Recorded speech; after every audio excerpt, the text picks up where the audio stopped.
regardez-les.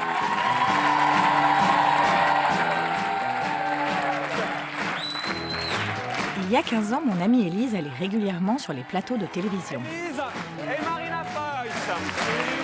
À cette époque-là, à peu près tout le monde la reconnaissait. Aujourd'hui, elle est bien plus tranquille. Cependant, pour m'être baladée souvent avec elle, elle n'est pas redevenue totalement normale. Vous en voulez la preuve? Grâce à une petite caméra cachée, je vous propose une expérience. Prendre le métro avec ses yeux. Bon, tout a l'air normal. Personne ne fait attention à nous. Personne? Regardez bien ce monsieur au fond avec le bonnet noir. Vous voyez ce regard qui revient tout le temps? Élise le connaît bien, ce regard à la fois fuyant et insistant. Il se demande où il l'a vu. Sa tête lui est familière. Mais continuons l'expérience qui va s'avérer bien plus concluante sur le quai. Regardez au fond la dame blonde avec la veste rayée. Elle ne la connaît pas. Pourtant, la dame lui sourit et lui dit bonjour. Et là, ces deux hommes dans le métro d'en face. Là, pas de doute, ils l'ont reconnu. Voilà mon ami en train de faire coucou à des inconnus. C'est tout de même étrange. Tout en la filmant, je me demande, ça leur fait quoi aux gens de la voir? Ça me fait sentir que je suis dans une ville où il y a des choses qui se passent. Ça vous étonne? Oui, ça m'étonne. Parce que la ligne 2, c'est pas ce qu'il y a de plus chic dans ces quartiers-là. Mais en même temps, je me dis que c'est bien, parce que ça veut dire que c'est vraiment un milieu de transport démocratique. Donc, mon ami a comme une sorte de pouvoir magique qui rend le métro chic et démocratique. Pourtant, elle n'a jamais été une grande star, et c'était il y a 15 ans. Alors, quand on est une super célébrité comme les Beatles, le coucou du bout du quai se transforme en hystérie collective, avec franchissement de grillage et évanouissement. Plus étonnant encore, sans avoir jamais rien fait de notable, Nabila crée une émeute au Salon du Livre. D'où vient le pouvoir magique des célébrités?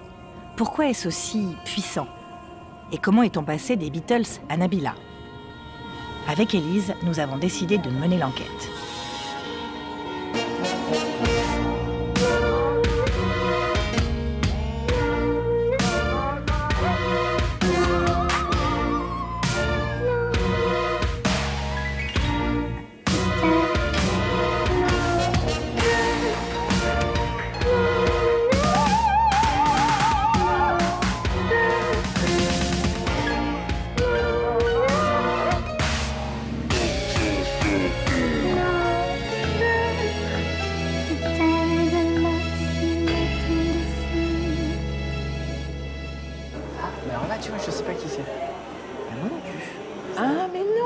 En partageant sa petite découverte du quotidien avec la marque Volvic, Mathieu Guibaud a eu le privilège d'entrer au musée Grévin, rejoignant certains de ses idoles. D'accord, donc c'est un inconnu. Donc c'est un inconnu, Oh, la chance qu'il a glorifié, sanctifié. de se retrouver face à quelqu'un qu'on ne connaît pas. Il fait encore plus vrai que quelqu'un qu'on connaît. Tu vois ce que je veux dire? C'est que là, lui, je trouve qu'il ressemble à Mathieu Guibaud énormément, quoi.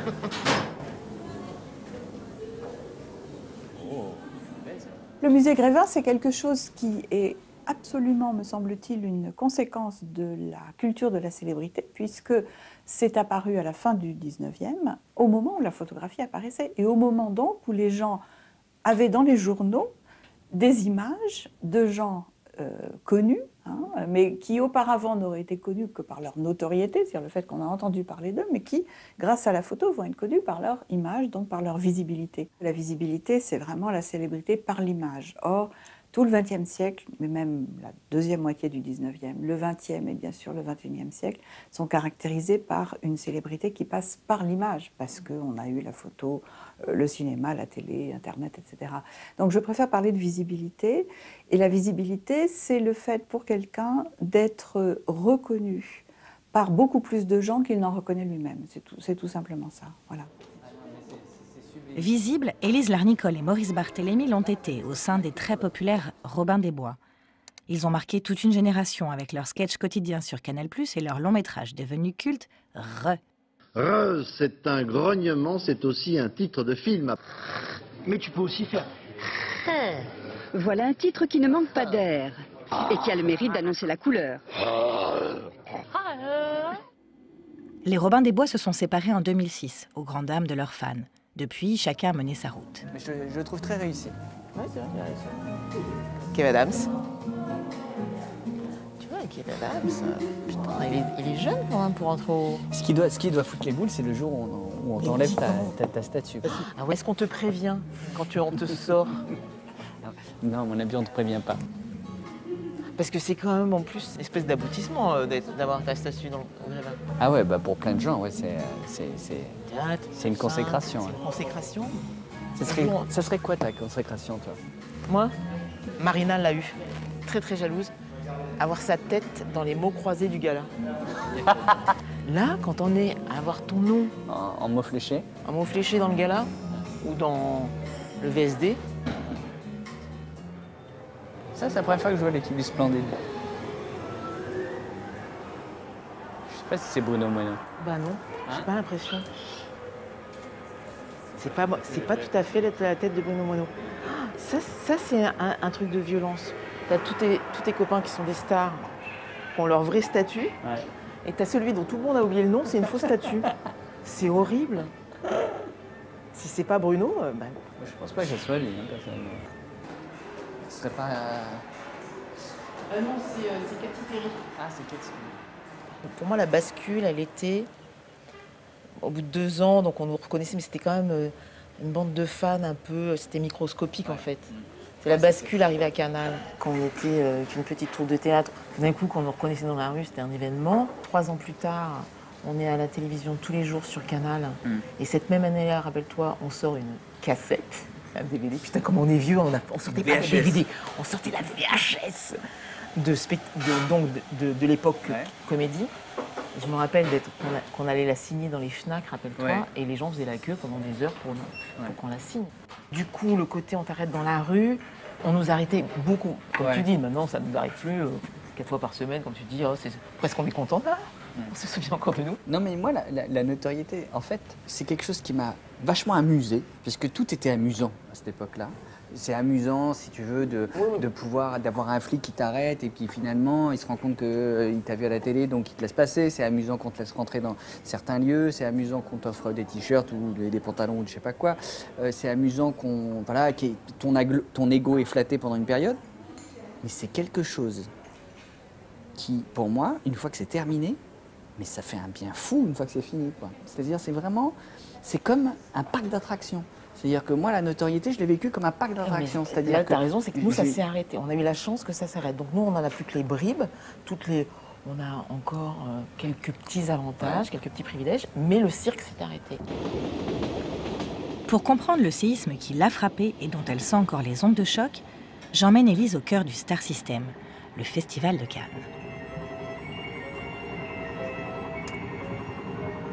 Nous partons dans le train avec la fournée de journaux People du jour.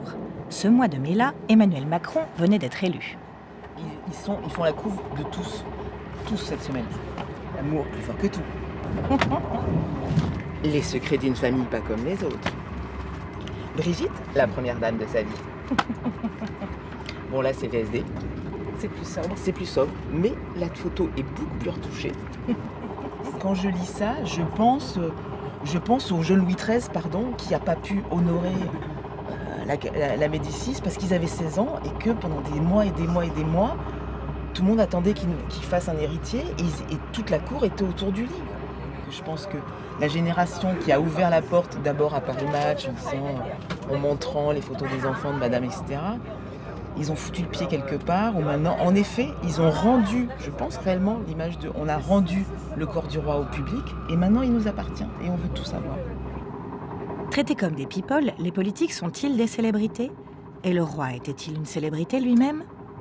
Il est temps de se plonger dans les racines du phénomène. Pour cela, nous utilisons le pouvoir magique d'Élise pour nous rendre auprès de l'historien Antoine Lilti.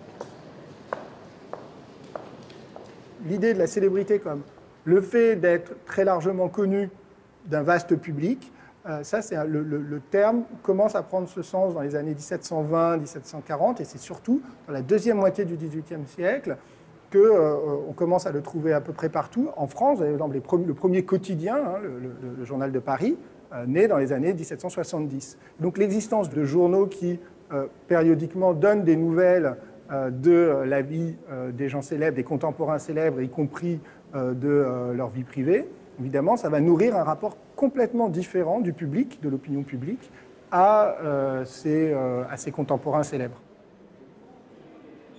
Rousseau était sans doute parmi les écrivains la plus grande célébrité européenne de son temps. Il va produire une curiosité pour ce personnage complètement hors norme. Les journaux parlent de lui en permanence. Donc il est une célébrité, son image circule. Alors on le reconnaît, effectivement, dans la rue. Il y a un épisode célèbre où il va jouer aux échecs au café de la Régence, donc au Palais Royal, et les gens viennent pour le regarder parce qu'ils l'ont. Le mot s'est propagé. Jean-Jacques Rousseau est là, donc les gens viennent, ils s'agglutinent autour du café, ils montent sur les tables pour l'apercevoir, ils cassent des tables, et donc après ça, le patron du café demande à Rousseau de ne plus revenir parce que c'est une contrainte terrible. À partir du XVIIIe siècle, avec le développement notamment de la presse, c'est le passage d'une société essentiellement du face-à-face. C'est-à-dire que les relations qu'on avait avec des gens, c'était des relations fondées sur la conversation. C'était des gens qu'on rencontrait. Donc cette idée qu'il y a des gens qui vous connaissent alors qu'ils ne vous connaissent pas, c'est-à-dire qu'ils savent énormément de choses sur vous. Éventuellement, ils connaissent votre visage, ils connaissent votre nom, et ils connaissent plein d'éléments sur votre biographie, mais ils ne vous ont jamais rencontré. Et vous ne les connaissez pas et vous ne savez pas qui ils sont. Ça, c'est quelque chose qui n'existe pas dans la société médiévale et même de la première époque moderne du XVIe ou du XVIIe siècle. En même temps que la presse et la gravure, le XVIIIe siècle a vu naître le concept même de célébrité. Mais c'est l'avènement du cinéma qui va créer le star system, dont Cannes va être dès le début l'incarnation glamour. Quand en 1946 s'ouvrit le premier festival de Cannes, la recette semblait déjà au point. Michel Morgan ne dédaignait pas la baignade à usage de photographe. Les photographes d'année en année mirent en évidence de jeunes visages peu connus, une certaine Sophia, une certaine Brigitte. Et pour donner des ailes au festival, on avait frété un hydravion qui débarquait, déjà, de jeunes beautés. Sur de telles bases, le festival devait durer. En arrivant en train, ce qui est tout de même plus pratique que l'hydravion, on se demande ce qu'auraient pensé nos ancêtres lointains plongés en plein festival.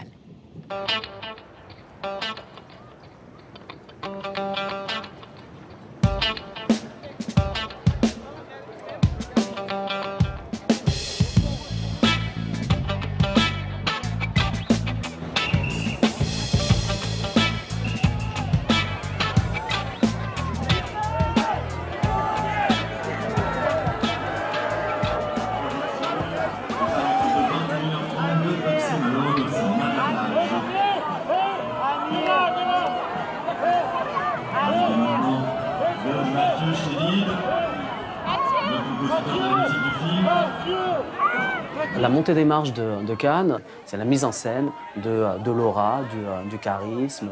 On assiste finalement à un spectacle qui témoigne de ce que ces vedettes sont pas tout à fait comme nous. Je crois qu'on a là un des exemples d'idéalisation, voire de sacralisation.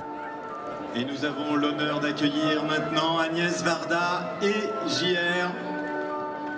On est à la fois dans le monde ordinaire des gens qui prennent en photo des célébrités et de l'autre côté des barrières, on est dans le monde extraordinaire de ces célébrités qui apparaissent et qui disparaissent, qui sont présentes et qui sont absentes. Et c'est ça qui fait le caractère extrêmement excitant de cette situation.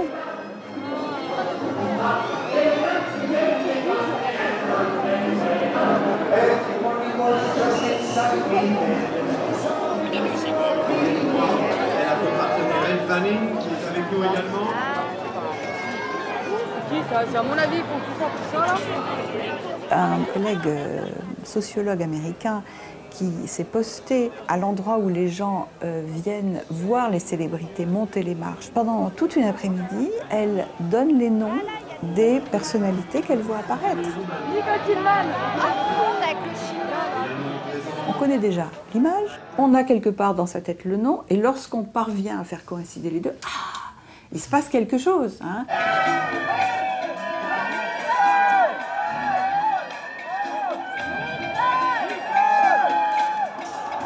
Nicole Kidman, accueillie par Thierry Frémont. Et le président du Festival de Cannes, Pierre Lescure. Ces célébrités qui montent les marches, que les gens guettent pendant des heures, nous sommes aussi venus à Cannes pour les rencontrer. Mais il semblerait que ce ne soit pas si facile. Des exploitants, oui, machin, ça. Demain soir, pareil, il a un truc avec UGC. Ensuite, il a un donc, truc du coup, et samedi, on part à Nice. Donc du coup, je peux pas le prendre en soirée. Bon, je vais caler, je vais l'appeler. Ça y est, j'en ai marre. Ça y est, mon saoulé. Je ne sais pas, elle répond pas. C'est Frédéric ?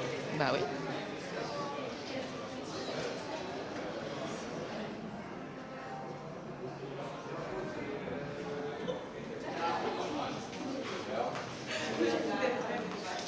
Bonjour.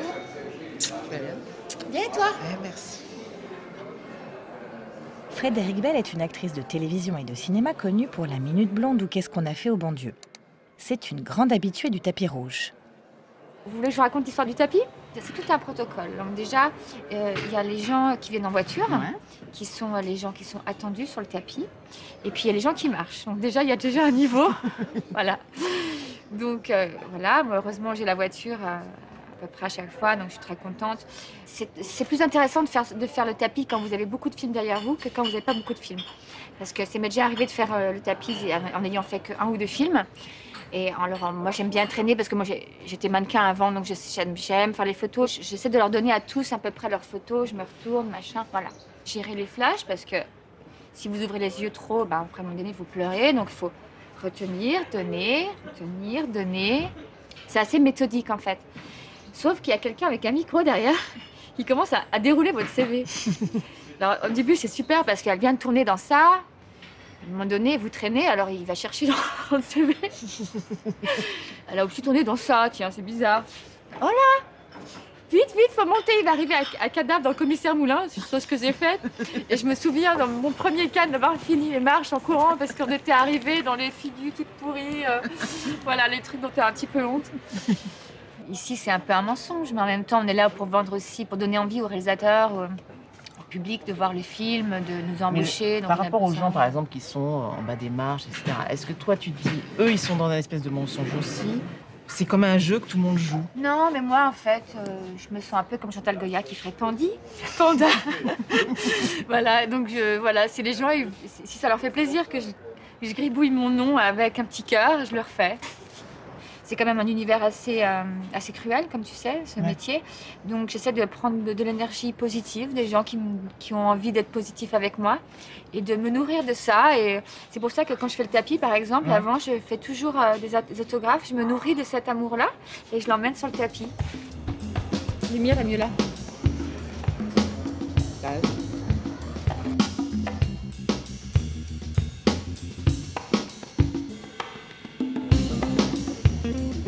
Il est temps d'aller voir ce public cannois si particulier. Pour cela, Élise enfile sa tenue de star et je l'équipe de ma petite caméra cachée.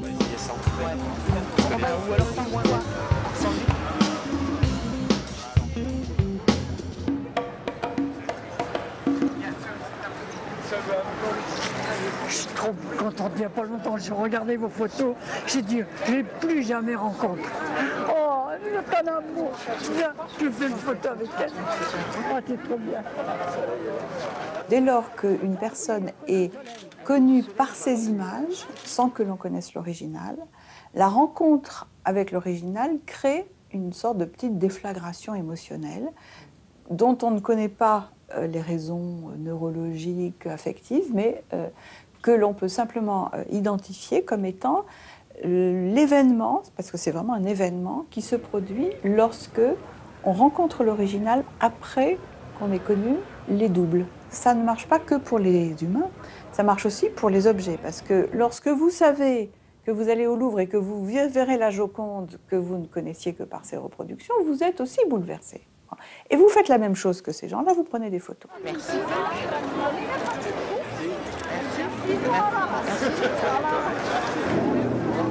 Vous êtes la vraie star, parce que j'ai remarqué, tous les plus simples, c'est les seigneurs du cinéma. Et vous faites partie des seigneurs. Oh, merde. Les célébrités sont dotées par les gens d'une forme de grandeur. Elles sont plus grandes que les autres simplement parce qu'elles sont reconnues par beaucoup de gens, ce qui n'est pas le cas du commun des mortels. Et le fait même de les approcher confère une forme de grandeur à la personne qui les approche. Et ça, c'est le principe du désir de proximité. En désir de proximité, c'est je me mets à côté de vous sur la photo. Hein. C'est l'autographe qui atteste qu'il y a bien une proximité. Et là, je le fais, le front tour. Je peux faire la photo avec vous? Oui, allez-y. Allez. On a fait la photo? Allez. Ici, on est arrivé à 11h ce matin. On a vu Arnold Schwarzenegger, on a vu Jérémy Renner, on a vu... qui on a vu d'autre? Isabelle, je sais plus quoi. Mais on a vu plein de personnes. Et en rentrant, vous allez...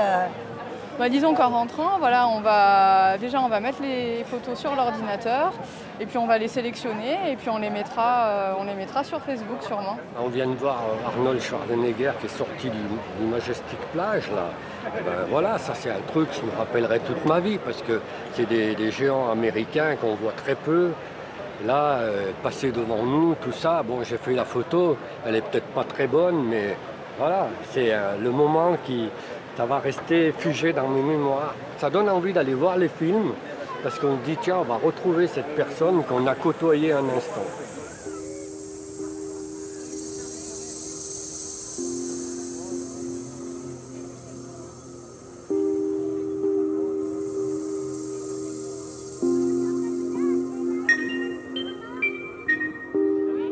Donc, récapitulons.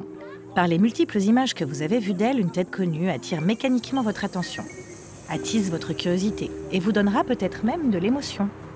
Ce pouvoir, ce capital de visibilité va l'élever au-dessus du commun des mortels et lui donner des privilèges, comme l'accès à cette terrasse très prisée où les célébrités viennent se faire chouchouter.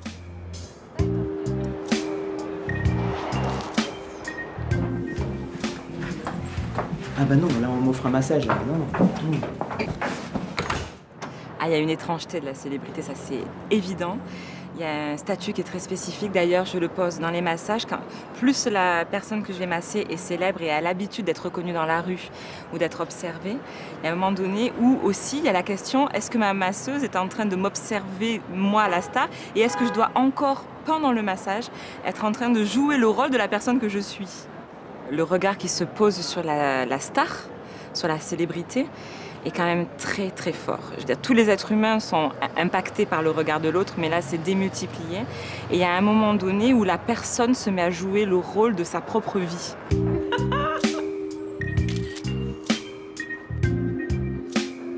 Maintenant qu'Élise est toute détendue, nous attendons Christophe Beaugrand, autre membre de la classe des visibles. Christophe Beaugrand est animateur depuis plusieurs années. Danse avec les stars, Secret Story, 50 minutes inside. C'est un habitué de la télé-réalité et de l'interview People. Nous l'avions d'ailleurs croisé lorsqu'il interviewait Frédéric Bell.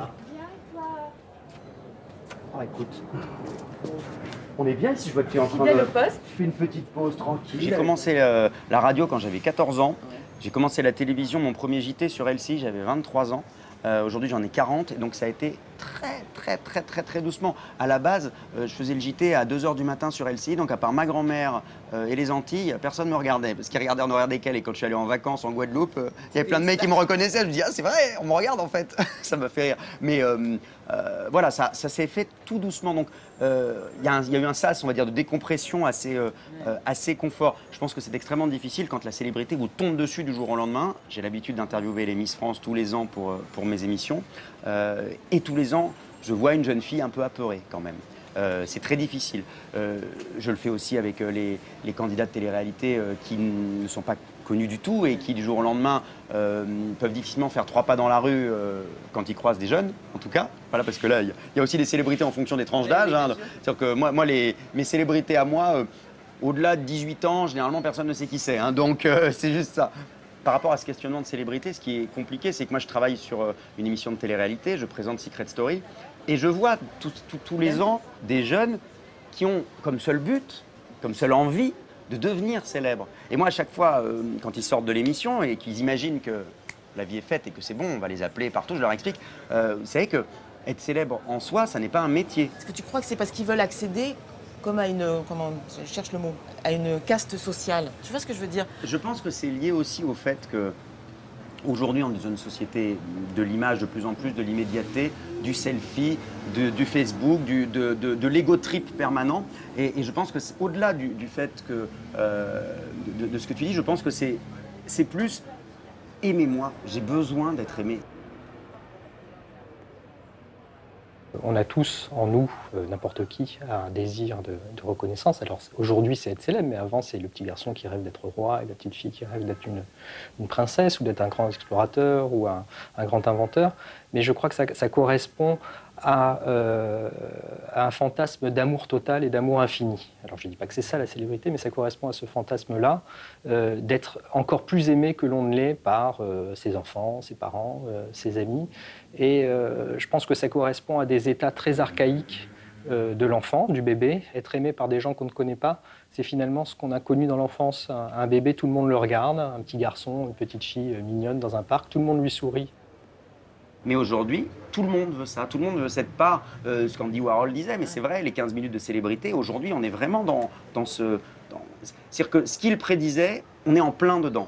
Et c'est un vrai problème, parce que l'effet inverse, c'est tout le bashing qui va avec. Le corollaire du like, eh ben, c'est la haine. Et la haine sur les réseaux sociaux, elle est très violente. Donc, vouloir avoir envie d'être célèbre, vouloir que les gens vous aiment, c'est aussi prendre le risque que les gens vous détestent. Pour mieux comprendre ces réactions extrêmes à la célébrité, nous équipons Christophe Beaugrand de notre petite caméra cachée et l'envoyons sur la croisette. Ça me tourne ce truc-là. Regarde.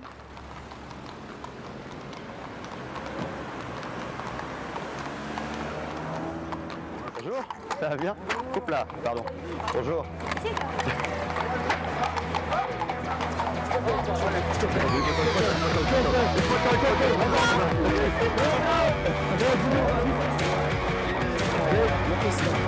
Ça va très bien.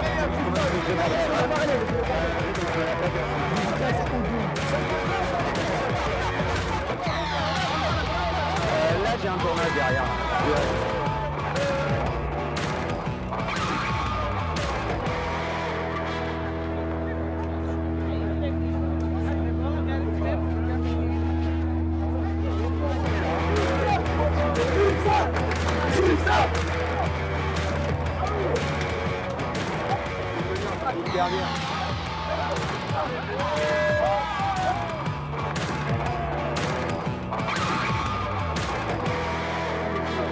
Alors, merci pour tout. Merci. C'est ton équipe, ça? Non, c'est Jean France 3. Ah, merci France 3 d'être là. France 3, c'était une demi-heure avec nous. On a eu chacun 90 poteaux. Il est humble. Un des grands pièges de la célébrité, c'est le public et les fans. Les Beatles arrêtent de faire des concerts et à un moment donné où ils se rendent compte que le public ne vient le voir en concert, et parfois en très grand nombre, que pour les voir gigoter sur scène. C'est-à-dire qu'il y a tellement de cris qu'ils ne s'entendent plus jouer que probablement le public ne les entend pas jouer. Ils ont l'impression de devenir des poupées de chiffon, des pantins. Tout le monde comprend pourquoi les Beatles fascinaient les foules. Mais les stars de télé-réalité comme Nabila, leur célébrité, elle est basée sur quoi? Il y a aussi toute une part de la visibilité qui est produite par le simple fait d'être mis en image, d'être filmé, d'être montré dans les journaux. Cette part autoproduite, si on peut dire, par les instruments techniques de production de l'image, va être d'autant plus importante que les gens vont avoir peu de mérite à être là. Par exemple, les héros de télé-réalité, qui sont simplement acceptés de signer un contrat. 11 célibataires coupés du monde. Love Story, première émission de télé-réalité, est l'exemple type de cette célébrité autoproduite. 24 heures sur 24, par 26 caméras. En montrant à l'écran tous les jours des inconnus, l'émission les a rendus mécaniquement célèbres. C'est vous qui décidez. En diffusant l'image et en faisant en sorte que on les reconnaît, on reconnaît leur image, on identifie leur prénom, on peut placer un prénom sur tel visage. Mais je crois que l'émission fait autre chose que simplement montrer.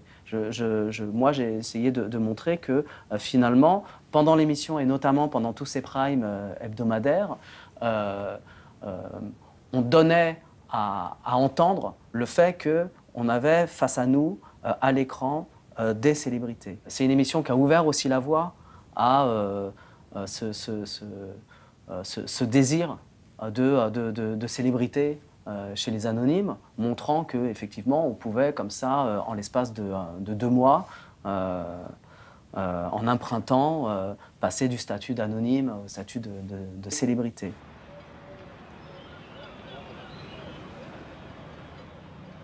Nous retrouvons le calme pour digérer tout cela. Créée avec les médias, la célébrité a évolué avec eux. Le cinéma avait créé la star, glamour et éternelle. La télévision a donné naissance à la star de télé-réalité, éphémère et familière. Internet, lui, produit des stars d'un genre nouveau, les youtubeurs.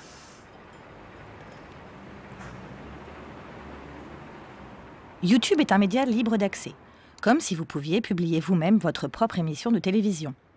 C'est ainsi qu'en publiant régulièrement des vidéos depuis leur chambre à coucher, des jeunes gens ont récolté des millions de fans et sont devenus des stars. Enfin, presque. J'en connais pas un seul. Je sais pas qui c'est ces gens.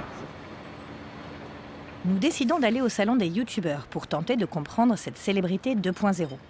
Et grâce au pouvoir d'Élise, passer de Cannes à Paris est possible en un clin d'œil. Lorsque nous arrivons au salon, une jeune femme vient de s'installer au stand YouTube.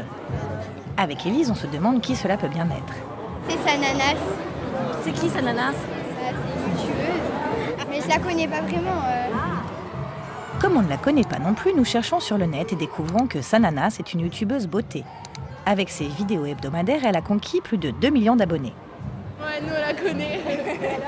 Elle est très connue maintenant. Et ça vous fait quoi de les voir là? Ouais. C'est un choc, non? Cette fascination nous laisse un peu perplexes. Ce qui nous interpelle, c'est le contenu. C'est un peu du vide, quoi. Squeezie, il est marrant par moment, tu vois, tu peux... Voilà, et puis il donne des leçons, entre guillemets, des leçons de vie. Alors elles prennent ça comme un maître, tu vois. C'est comme nous, dans les cours d'école, je veux dire. J'ai fait des bornes pour aller voir David Bowie, en fait. Et puis comme elles sont à l'adolescence, tout est excessif, passionné, démesuré. Ouais. Et je crois que c'est la même chose, sauf que le message se propage beaucoup plus vite.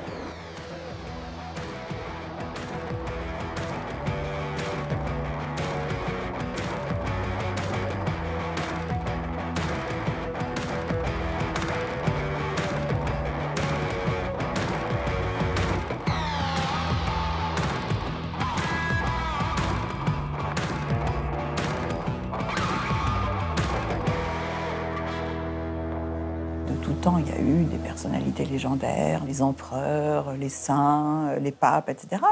Ce qui est propre au monde moderne, c'est l'amplification énorme donnée par le fait de pouvoir manipuler des images, et des images quasiment en temps réel, c'est-à-dire immédiates, et à très grande diffusion. Et c'est ça qui fait le propre de la visibilité moderne, c'est-à-dire ce que j'appelle justement la visibilité qui n'est plus seulement la célébrité.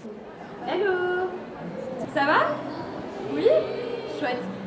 Je suis contente que vous soyez venus sur le stand. Enfin, moi, je suis hyper fière d'avoir mon joli stand. Ah, mais merde, donc voilà.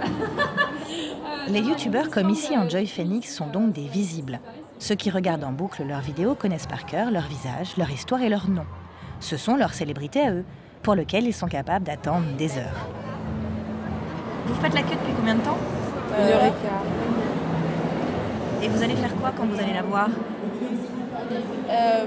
Un câlin, allez avouer les filles, un câlin. Un câlin, une photo. Ouais. Et pour parler un peu avec elle. Donc quelque part, ça sera ingrat de leur part, le côté populaire sans avoir la relation humaine. Et maman va râler sinon aussi. Hein. Ça fait partie du deal. Bah oui, c'est le jeu, hein. C'est donnant-donnant. Mais merci. Vous faites partie de quelle chaîne? C'est pour France 3. C'est pour un documentaire sur la célébrité. Et le rapport des gens avec la célébrité. J'aimerais bien être célèbre moi aussi. Hein, les filles, suivez-moi, suivez-moi.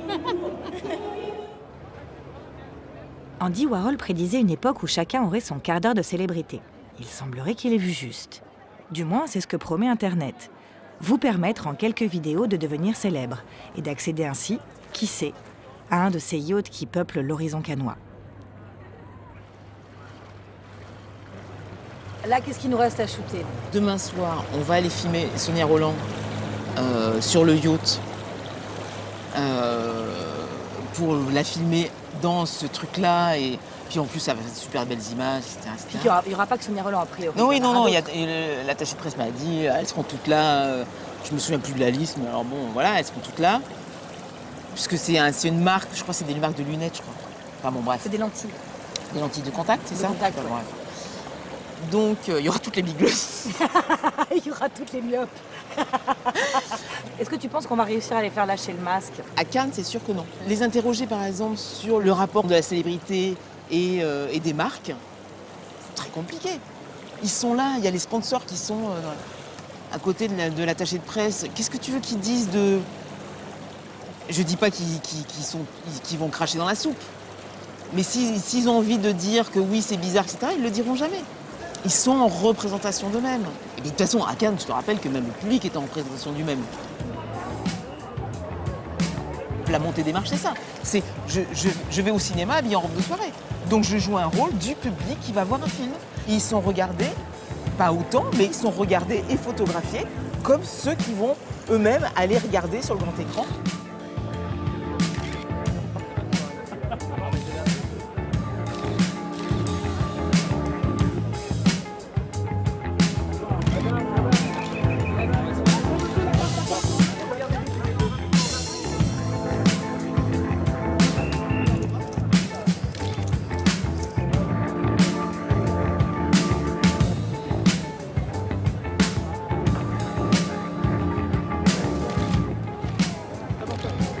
Super, super, super.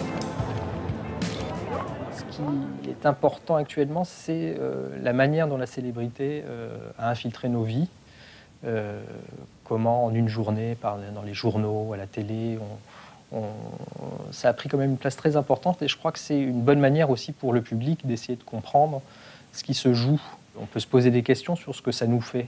Qu'est-ce qui fait que j'ai été obsédé à l'adolescence par tel chanteur? Qu'est-ce qui fait que je ne peux pas m'empêcher d'aller regarder dans tel journal People, aller trouver des nouvelles d'une personne? Et je pense que ça intéresse tout le monde, effectivement, y compris nous-mêmes, publics, anonymes, pour savoir qu'est-ce que ça nous fait à nous, à notre ego. Je me la suis posée à moi aussi, cette question. Moi qui vous parle depuis tout à l'heure. Faire un documentaire sur ce sujet n'est pas neutre. J'ai d'ailleurs mieux compris en le faisant mon addiction aux réseaux sociaux. Sur Facebook, vous publiez votre nom, votre visage et votre histoire, comme une sorte de voici de l'intime. Et vous y guettez les likes qui seront comme autant d'applaudissements. J'ai aussi découvert en accompagnant Élise que la célébrité n'était pas une position si facile que cela. Derrière les apparences, les paillettes, le champagne et les yachts, se cachent bien des obligations. Envers les fans, mais aussi envers les sponsors. Vous voulez boire un truc? Non, je me suis servi un Coca Zéro. Je vous le donne. Non, ça y est, je viens de boire un café. Un café, je vous fais un café. Non, mais ça y est, je viens de le boire, on vient de le faire. C'est vrai. Je suis partout. Tu es partout. Nous sommes partout. Tu es belle. Merci. Ça, je passe mon temps à aller me remettre de l'hydratant. Je fais la dinde, je me mets de l'hydratant, j'arrive à faire la dinde. Voilà, non, c'est bien. Bon. Très contente. On a fini ce matin, ça s'est très bien passé. Ouais. Je suis enregistrée, j'ai fait la dinde, j'ai dit que je faisais la dinde. Non, t'inquiète, tout ça. Je ne pas en traître, elle est grosse. Oui, mais je n'ai pas mis mes lunettes. Là, je la vois. Je suis très contente, ça se passe très bien. Ouais. Je ne sais pas comment je tiens. J'ai dormi 5 heures. Olivier Guillaumont, je suis directeur commercial de l'Ophtalmie Compagnie.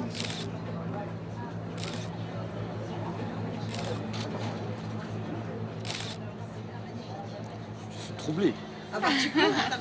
Tant de charmes réunis. Toute célébrité est dotée d'un pouvoir d'attirer les regards qui fait que tout ce qui passe à sa proximité va bénéficier de cette proximité, que ce soit des personnes, lorsque ce sont le conjoint par exemple, ou la personne qui va se faire prendre en photo sur le selfie, ou des objets. On va payer très cher une star pour qu'elle porte un sac à main dans un événement, etc. Donc tout ça, c'est un peu dans l'ombre, hein, c'est des coulisses, ça ne se dit pas forcément. On a en effet une économie de la visibilité qui est absolument massive. La stratégie de Cannes, elle revient beaucoup plus à notre big boss qui est véritablement un visionnaire, qui a des idées toujours géniales et qui considère que la marque passe par l'image.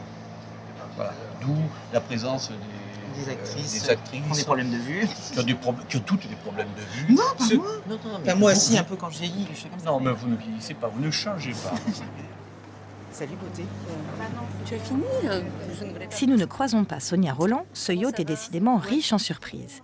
Après l'incontournable Frédéric Bell, voilà l'actrice Audrey Fleurot, qui affiche à son actif de nombreux succès comme Le Village français, Intouchable, Camelot, Engrenage. Je suis pas très à l'aise avec la notoriété parce que c'est aussi un truc où tu te dis, si je commence à me prendre un tout petit peu au sérieux, comment je vais faire quand ce sera plus là? C'est-à-dire que moi j'ai toujours eu ça dans un coin de ma tête.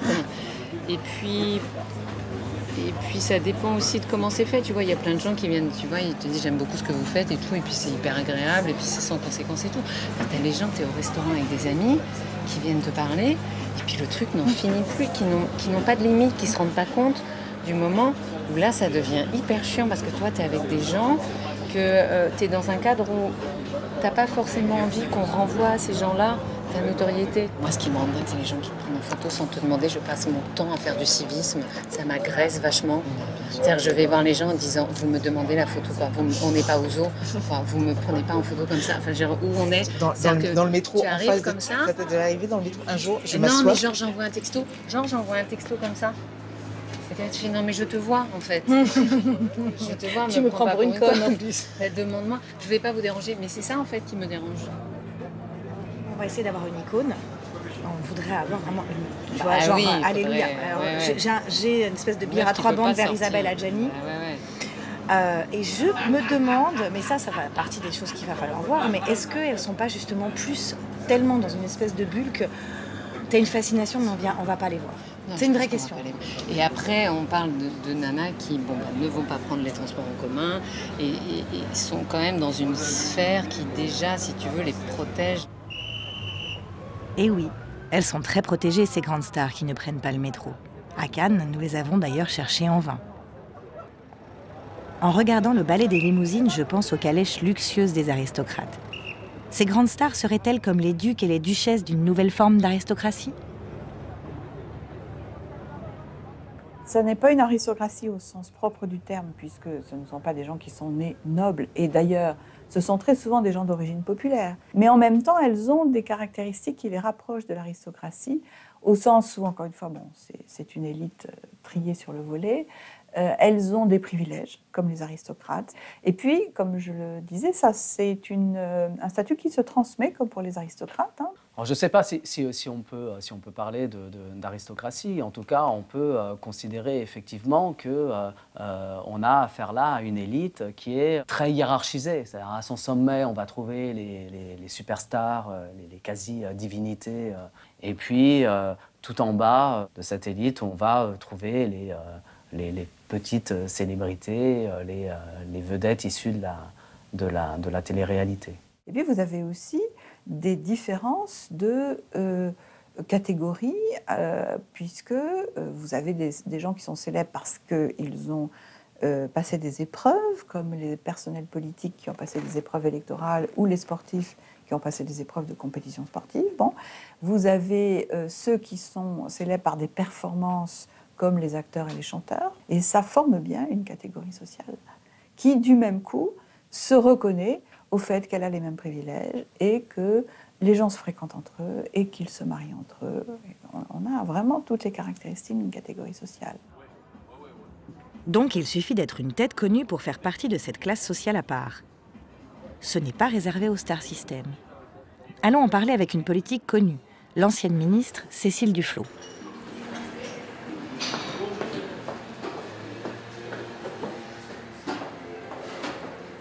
Je date très bien mon éclosion médiatique. Moi, j'ai été secrétaire nationale de 2006 à 2008, inconnue. Et d'ailleurs, il y a eu un papier qui s'appelait Duflot, l'inconnu réélu. Parce que j'ai été réélue, etc.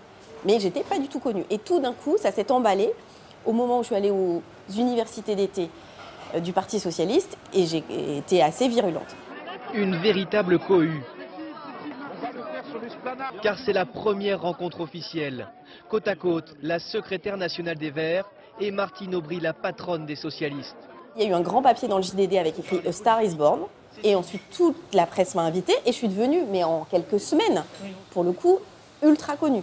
Et ça, après, ça s'arrête jamais. Quand on a atteint un certain niveau de notoriété, c'est fini, en fait. Vous êtes toujours reconnu, alors moins, mais quand même toujours. C'est-à-dire que c'est pas possible, je pourrais pas retourner à ma vie où personne regarde ce que je mets dans mon caddie. Ou fait des photos, des fois à 2 h du mat', quand je suis dans la rue, ou me prend en photo dans un bar en disant Duflo et son nouvel amant alors que je suis avec mon fils, tout ça. Mais ça fait qu'il y a plein de choses qu'on fait plus. Moi, je vais pas aller feuilleter Closer dans un marchand de journaux, même si j'ai un pic de curiosité. Je me dis, je vais me faire gauler. Il y a plein de choses que je fais plus. Enfin, j'en sais rien, moi, je vais dire un truc bête, mais des fois, en fin de soirée, je me souviens très bien d'une soirée au Festival d'Avignon, je mourais d'envie de faire pipi, et je me suis dit, je m'en fous, je fais pipi entre 2 voitures. Mais plus jamais je fais ça. Je dis, avec la chance que j'ai... Voilà, des tas de trucs, c'est-à-dire que ça...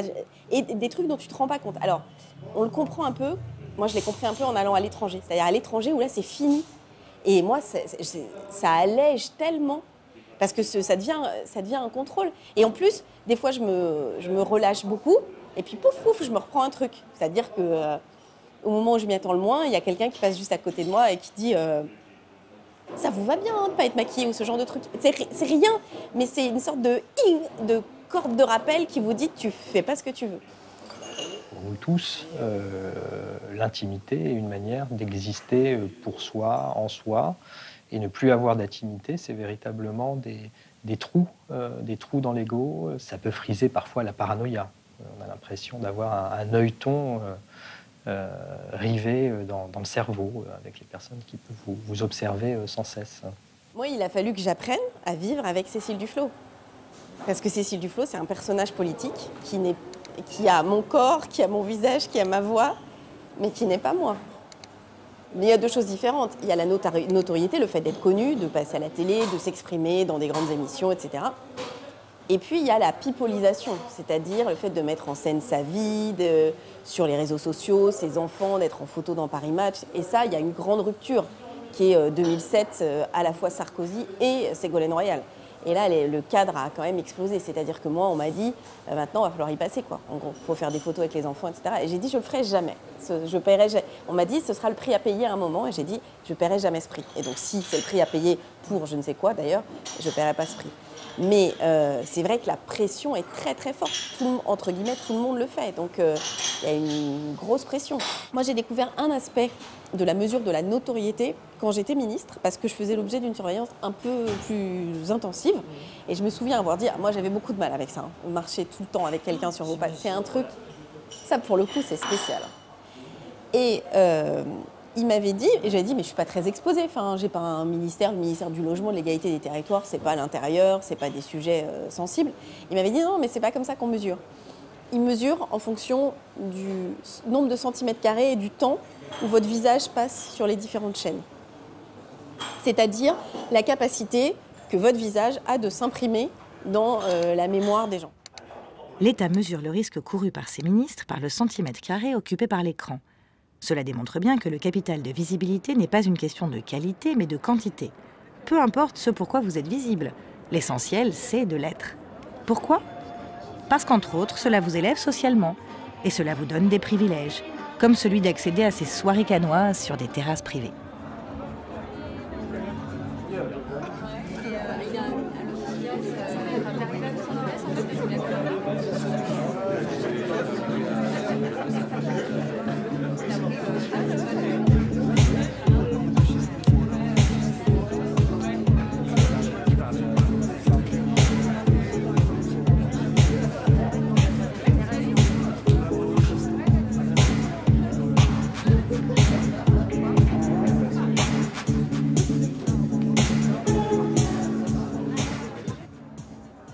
Tandis que la nuit canoise se prolonge et que le film se termine, il faut se demander si cette ascension sociale, devenir célèbre, est véritablement enviable ou pas. En d'autres termes, le jeu en vaut-il vraiment la chandelle ? Il y a beaucoup de choses positives, hein, on ne va pas se le cacher. On a la chance généralement de ne pas avoir l'impression de travailler, mais de s'amuser beaucoup plus quand même par rapport à beaucoup d'autres gens. Et ça, c'est vraiment un luxe et un privilège. Généralement, on gagne plutôt bien notre vie. Et voilà, on s'amuse. Mais le prix à payer peut parfois être pénible. Parce que quand on est à Cannes, on le sait, c'est la règle du jeu, on fait des photos, etc., c'est normal. Mais quand on est la tête dans le cul en train de faire ses courses et qu'on est dans le supermarché avec ses packs de papier toilette, on n'a pas forcément envie de faire un selfie à la caisse et de faire des autographes sur les tickets. Parfois c'est rigolo, dans la rue ça me dérange pas. Ça me dérange par contre quand c'est des gens par exemple comme les VTC. Ouais. Qui commencent à savoir où vous habitez, qui ont vos numéros de carte, vos numéros de téléphone. Là, ça commence à être un peu gênant. Donc quand ils me disent vous faites de la télé, je fais non, pas spécialement. Mais cinéma, non plus.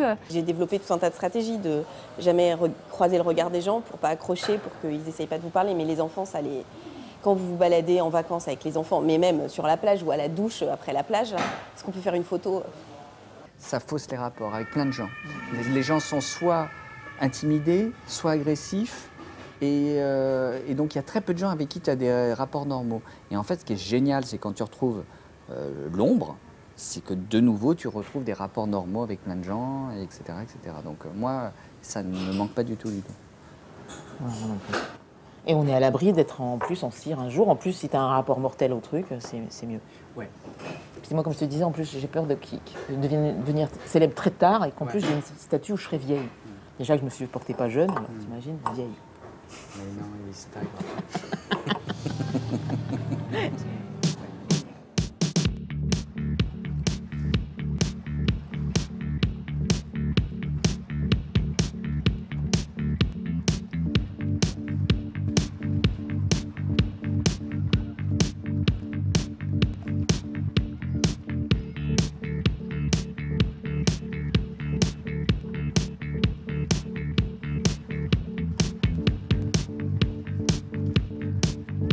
Bonjour, c'est un message pour Sandrine de la part d'Isabelle et Fanny.